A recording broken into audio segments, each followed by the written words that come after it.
हमेशा समाजवादी पार्टी हो चाहे कांग्रेस हो, हमेशा उसके निशाने पर ये रहता है कि हम ऐसी भाषा बोल दें कि मुसलमान हमसे नाराज न हो। तो मुसलमान को खुश करने के लिए वो इस तरह की भाषा बोलते हैं। भाई, बुद्ध जी ने शांति का संदेश दिया दुनिया को, उसी बात को अगर प्रधानमंत्री जी कह रहे हैं तो क्या बुरी बात कह रहे हैं। अब आपके लोगों के दिमाग में है कि वोट की राजनीति को लेकर के आप किसी एक जाति के लिए अगर बात करो तो भाई वो आपका विषय है, लेकिन हमेशा कोई भी पार्टी हो, कोई भी सरकार हो, देश में अमन चैन, सुख शांति, भाईचारा और विकास के लिए काम करती कोई पार्टी हो। अब उनकी पार्टी आएगी तो उपद्रव करेगी। देश में बाबा साहब डॉक्टर अम्बेडकर जी के जो लिखे हुए संविधान है, उस संविधान के बदौलत देश चल रहा है। तो संविधान से हट करके और देश की जो परंपरा है, जो व्यवस्था है, उससे हट के कोई कुछ नहीं कर सकता। तो सपा के और भी कई बड़े नेता हैं जो इसी तरह के बयान तो भारत में हस्तक्षेप कर रहा है, और अमेरिका दूसरी तरफ फिलिस्तीन में बच्चों को जान ले रहा है, उनको खाने नहीं पहुंचने दे रहा है, और भारत में अमेरिका का हस्तक्षेप बंद होना चाहिए।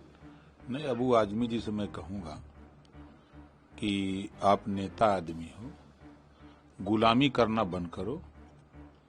अगर वास्तव में अपने कौम की बेहतरी की बात करो, सीखो ओम प्रकाश राजभर से, सीखो बहुजन समाज पार्टी के नेता मायावती जी से, सीखो जिस दल में हो, दल के अपने नेता अखिलेश यादव जी से सीखो। बीच में नहीं है मुलायम सिंह जी, उनके विचारों से सीखो। ये लोग क्या करते हैं, आप क्या कर रहे हो। आप अपने समाज की बेहतरी के लिए बेहतर शिक्षा कैसे हो, उनमें रोजगार कैसे हो, नौकरी कैसे हो, अमन चैन से कैसे रहें, यहाँ सोचने की चिंता नहीं है। आप विदेश, ईरान, इराक, तुर्की, थाईलैंड, अफ्रीका, अमेरिका, वहां सोच रहे हो। अरे ये जमीनियात पर अपने सोचो ना कि अपने कौम की बेहतरी के लिए अगर आप चाहते हो तो जिसके साथ हो उनसे कहो कि भाई देखो 4 बार तो हम साइकिल चला चुके, पीछे कैरियर पे बैठे, बहुत दर्द कर रहा है। अब इस बार थोड़ा आप बैठो, 27 में ऐलान करो कि किसी भी मुसलमान के बेटा को मुख्यमंत्री बनाने का ऐलान करो, ताकि उसको भी साइकिल चलाने का आनंद मिले, सीट पर बैठने का दर्द उनको भी हो।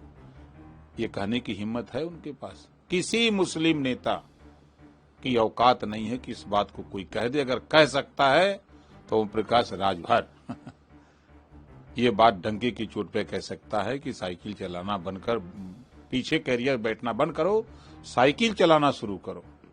कहो अपने नेता से कि भाई इस बार 27 में यदि सरकार बनती है तो मुसलमान का बेटा मुख्यमंत्री बनेगा। आप जिसको मर्जी उसको बनाओ, लेकिन बनाओ।